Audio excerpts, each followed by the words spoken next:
Hello, everyone. Today we're going to continue our talks on spiritual formation. Some of the things that I will say are from me, some are from books that I've read, various quotes that I've come across, but hopefully through it all, this will encourage you in allowing your spirit to be formed. And so let's begin today. Start with this quote.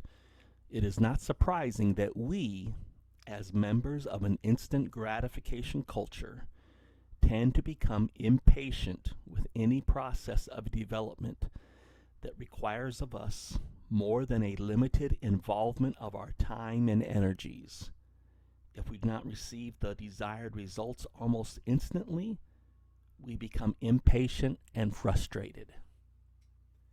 In my 20-some years of following Jesus, being at times, the way I look at it is everybody's a minister, but I do know that there are quote-unquote people called in the ministry, whatever you want to call that, but all of us are ministers. But let's say as my time as pastoring and stuff like that, this author nails this, because so much of what happens is people want some type of development with a limited involvement of their time and their energy.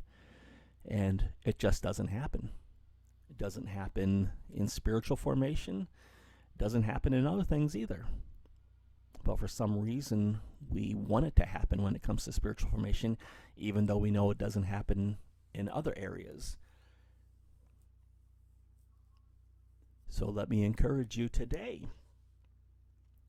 that in your quest for spiritual formation, just remember that it's going to involve your time and your energy.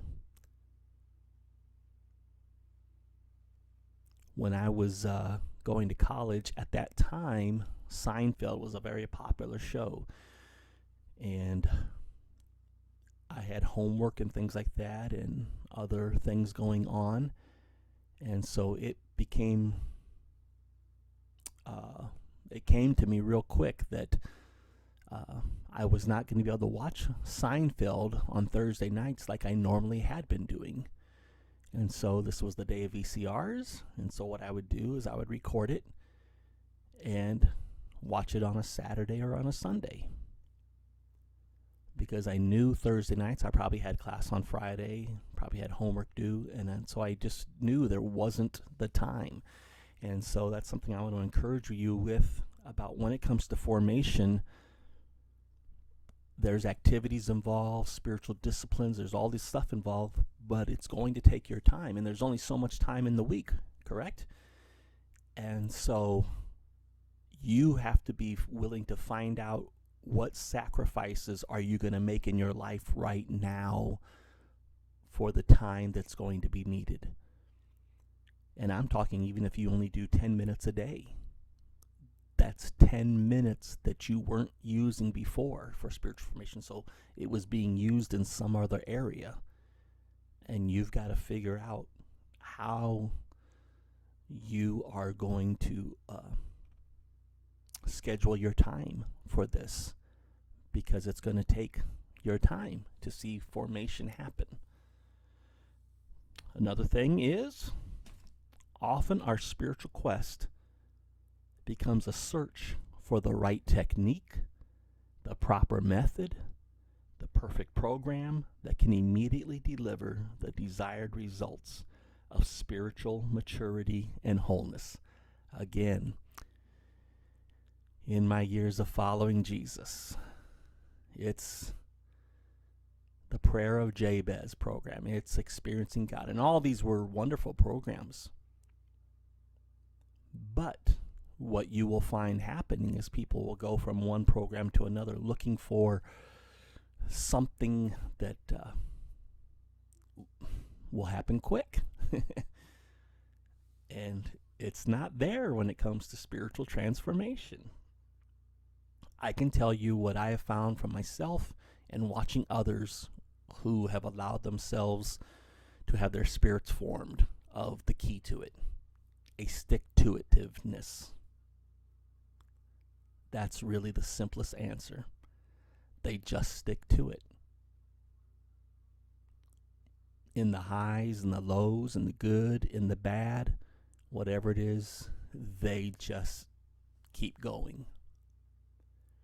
They're not distracted by, oh, I've heard about this. Let me go over here and try this. And then when something doesn't happen, oh, I heard this. Now I'm going over here. Even trying this routine right here. The success will be on just sticking with it. Because there's nothing special going on here in the sense of some secret. It's just getting some thoughts, doing some activities, having someone to talk with about those activities and the thoughts, and that's it. And it's just sticking with it. And then when you look back over 10 years, you see that you've grown. And that's what happens. So if you're looking for a new technique, a new method, the right program, you're just going to keep jumping from place to place and being frustrated. Next quote. Spiritual growth is, in large measure, patterned on the nature of physical growth. We do not expect to put an infant into its crib at night and in the morning find a child, an adolescent, or yet an adult. We expect that infant to grow into maturity according to the processes that God has ordained for physical growth to wholeness. And the same is true for spiritual growth. It doesn't just happen. You are going to go through experiences that God's going to use that will cause growth to happen. And all of that takes time. You might go through 10 experiences, 20 experiences to get a little growth in some area. But that's how it works. Just like that infant is going through a lot of experiences, and no parent is putting their infant to bed at night and just expecting a full-grown adult the next day. So don't get so down and hard on yourself when you're not as far as you think you should be. Just as I mentioned earlier, stick to it. Just keep sticking to it.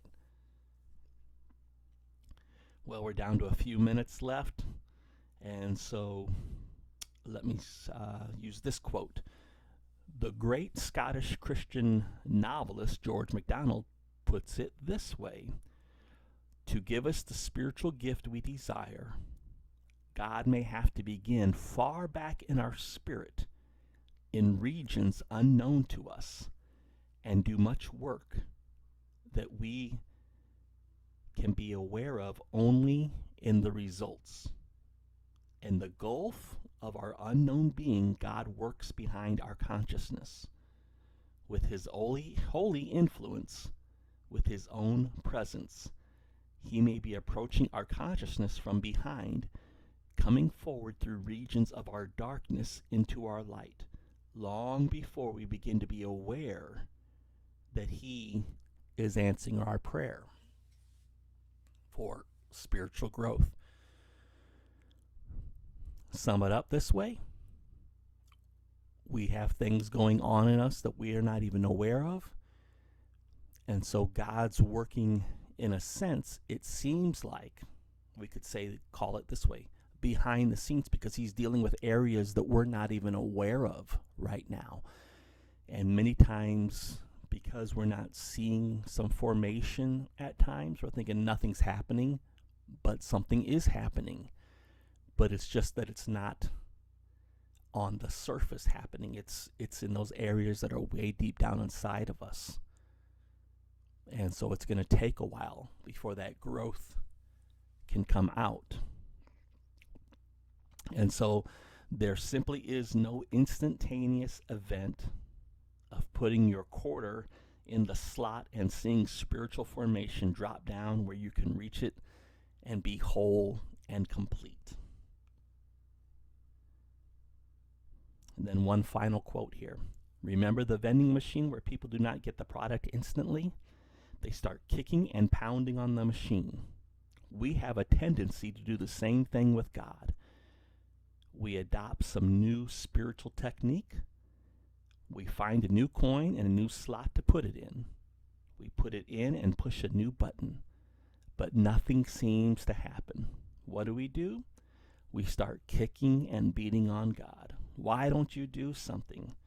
Or we discard that technique and go to find another machine and another coin. So that's just another way of saying what I've said earlier. And this author says it that way, that one of the biggest mistakes we make is we just keep jumping around looking for that right thing. But I can tell you from as I said earlier, from my own life and people that I've seen grow or their spirits get formed, it's just sticking with it.